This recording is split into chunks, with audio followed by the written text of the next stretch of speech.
Hey, this is Matt once again. Welcome back to another video. There's another paid request, this time for Cryptic chance. Thank you so much for that. And for those interested in requesting any type of videos, topics, reactions, commentaries, what have you, I will try to get to them as soon as I can. Feel free to send them either directly to my PayPal, which is usually the best bet, or join my Patreon. Both links are down below in the info box. And this is for Frankenweenie, a 2012 film that I forgot Tim Burton directed. I know he did a short film, but I completely forgot he did a full-length film. Because around this time, what I remember Tim Burton is awful stuff like Alice in Wonderland and Dark Shadows and all sorts of stuff. This one, though, I didn't mind. It's stop motion, has a little bit of that Nightmare Before Christmas feel, although I would say that's a better movie than this. And this was decent. It was short. It's like an hour and 20 minutes. I'm a sucker for stop motion animation. I love the art form. I love it being utilized. It's not utilized enough nowadays. So I have a pretty big fondness for that type of animation. You have some recognizable people in the cast. You have Catherine O'Hara from Home Alone, the mom in Home Alone. She voices the mom in this. You have Martin Short from Inner Space and the Three Amigos. He voices the dad. Martin Landau, who did a wonderful job as Bela Lugosi in Ed Wood. He voices a science teacher. Winona Ryder from Beetlejuice. She voices a classmate. Even Christopher Lee appears as his Dracula character, because the family's watching Dracula on TV at one point. I believe a horror of Dracula, I believe. And the story's pretty simple. You have a kid who makes these films with his dog, shows it to his family, which I thought was rather cute, because it's him getting the projector set up, and the dog just being his dog self, but the kid made this monster movie with toys and army men and all sorts of stuff. So I thought that was kind of cute. That was kind of fun. The dog is the protector, and try to be like a Godzilla type of monster movie, however you want to put it. The dad wants the kid to do more than just experiments or filmmaking, I should say. So wants him to play baseball. The kid ultimately does it. He hits the ball. The dog runs for the ball, gets hit by a car. One thing leads to another. He's inspired by a science teacher who does the experiment with a frog, a dead frog. He thinks, well, maybe I'll try this out. And of course, a take on Frankenstein. The dog does come back, but doesn't become a monster. Still is his sweet, lovable self. But eventually, other kids at school who have the science fair coming up, they ultimately find out what he did, so they try to do it themselves. And then the third act, their monstrosities run amok. So one kid had these sea monkeys, but they turn out to be critters similar to gremlins, wreaking havoc. This one girl has this cat named Mr. Whiskers, who's biting on a dead bat, when the lightning hit, so it became a vampire cat. One kid had a dead rat, and it became a werewolf type of rat. I find it funny that, okay, this kid had a turtle, and the turtle became a Gamera, like type of big monster. I found it ironic that it was the Asian kid, because I guess, hey, the Asian kid has the monster from, Gamera and Godzilla those days, so just on purpose. And I don't think this was a bad film. It just wasn't a remarkable film. It really wasn't a memorable film. Like, this is a film that, like I say, went at a good pace. It's only 80 minutes long. Did not overstay its welcome. And, the voice of the lead kid and the cuteness of the dog, and it has nice little sweet heartfelt moments. And if you don't care about stop motion, you won't care about it as much as I do. But there was a part of me that kind of wondered why was this even made, because it just, like I said, fairly unremarkable, fairly unmemorable. And in a word, kind of forgettable. What I mean by that is, number one, some of these actors are not utilized that much. Like Martin Short. Okay, good talent. He voices the dad. There's not much the dad really has in terms of a character. I figured the son, getting a bit more into spoilers, the son would be more mad at the dad because you wanted me into baseball. I never did. You pushed me into it. If you never even brought up baseball, I wouldn't be there and my dog wouldn't be there, and then he would have tried to get the ball and he wouldn't have died. And maybe there'd be some kind of friction, some kind of drama, some kind of character development where the dad accepts who his son is and realizes, don't try to make him be me, let him be himself. No, the dad really doesn't have a character. Same with the mom. They don't really have characters per se. They're just mom and dad, and there's really nothing else to them.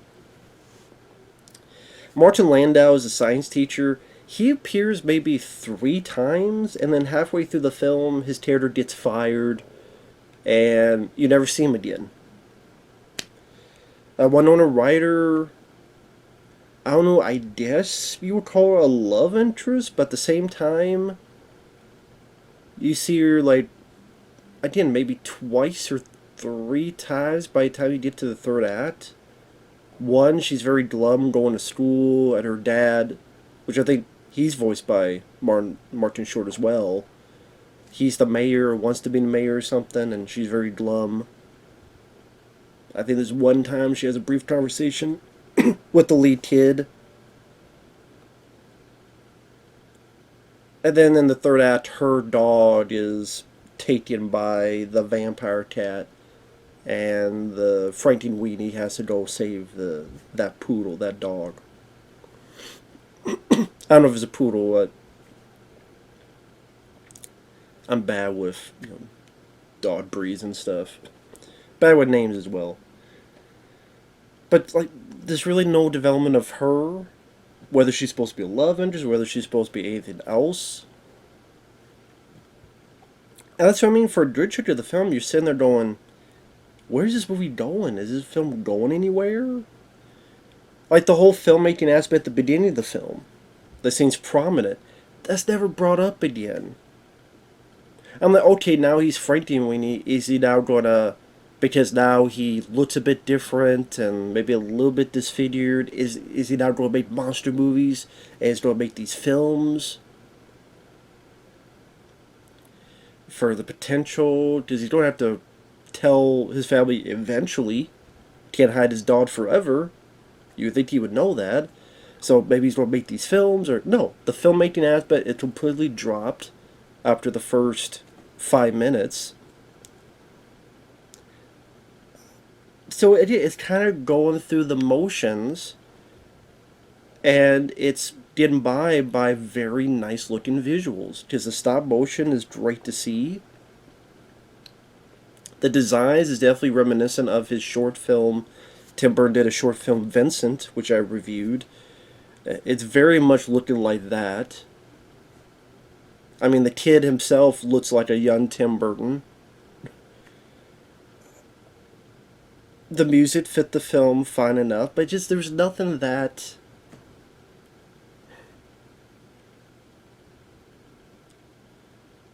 Sorry, I keep repeating the words, but nothing that memorable about the story or the characters or anything of the sort. I mean, it's fine enough entertainment if you have kids and it's, a rainy or too hot as hell. You don't want to go outside Saturday night, Friday night.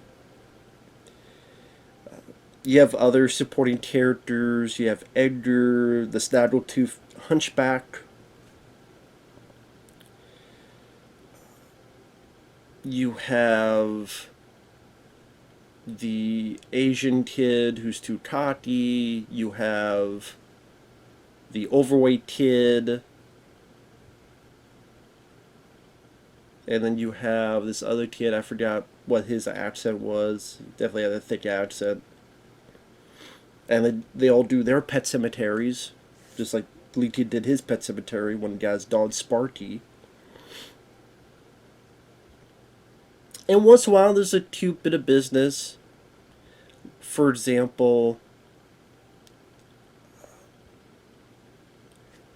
at one point, a fly is buzzing around the dog, and the dog eats the fly, but because of the stitches, the fly comes out of the neck. I thought, okay, that was really cool to see stop motion wise, and that was a funny little moment.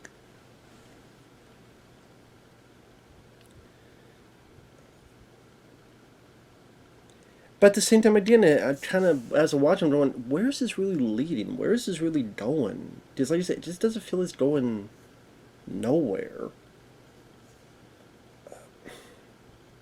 And there's little bits here and there that are just like, what? For example, early on, you have this girl, I think literally called Weird Girl, who has her cat, Mr. Whiskers. And the girl looks like a kid version of the zombie like bride thing and the corpse bride. She looks like the corpse bride. And she saw visions that she warns our lead kid by looking at her cat's turds. And the kid is like, did you get that out of the litter box? So she's holding up these cat droppings. So like a V for Vincent and all this stuff. She'd have visions from her cat's shit. And I'm like, really? Fucking really, dude? Really, Tim Burton? Really? Even that, it's not even a... Then you think, okay, is there something more to this cat? And then the cat, it's like they try to make the main villain, but then you're going, why is he the main villain? Because it's a cat who's always nice, like easygoing, has his blank meow. And there's one bit that's looking out the window, and then the dog chases it, but the cat wasn't really doing anything bad. The cat was just staring, and then got up and licked its paw, but it didn't really do anything bad. And then when it get merged with this bat, now it's villainous, to a point that the fucking thing, for some reason, stole the dog's poontang, Winona Ryder's dog, so we could have a burning windmill sequence, like the end of Frankenstein. And then that creature gets impaled. I'm like, that cat was innocent too. Wasn't just your dog, buddy. That cat, what did that cat do to deserve this? Because the other creatures, they get, they were dead to begin with, so they get turned back to their normal, dead selves. But what did the cat do? The cat didn't deserve to die. The cat was innocent in all this. The weird girl fucking is to blame. The cat didn't know anything, saw this thing, had it in his mouth, and then got turned to this thing, and then at the end gets fucking impaled. The dog is brought back to life. Sorry, spoilers, but the cat, what did the cat do? What did Mr. Whiskers do to deserve it? I mean, not that you just say he would deserve it, but if you even made him more villainous, more angry, more not like anybody else, and hurting people's hands, or before everything, if you got close to it, it would bite you or claw you. In real life, no, they still wouldn't deserve anything violence-wise, but in a movie and fantasy style, but even here, it's not earned. The death of Mr. Whiskers is not earned. But I guess, the reason is there's no turning back, there's nothing that can be done. It's got to be done. So the poor fate of Mr. Whiskers just shit out of luck, I guess. You're shit out of luck.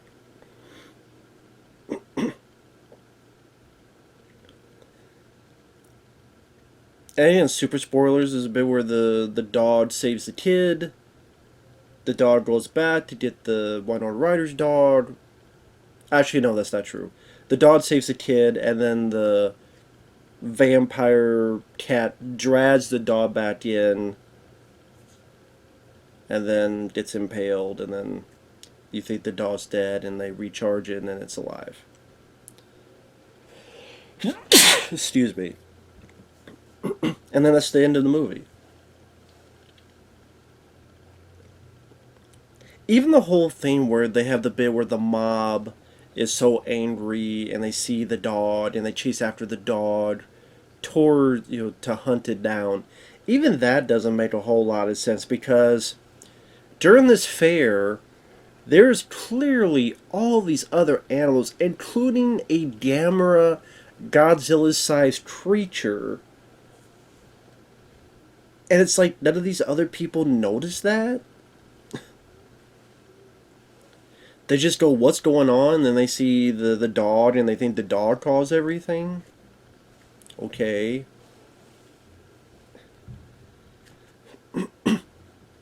So it's a film that, like I said, I do have issues. I do have problems with it. It's a film I'm going to never watch again. It's a film I'm going to never own in my collection. It's definitely...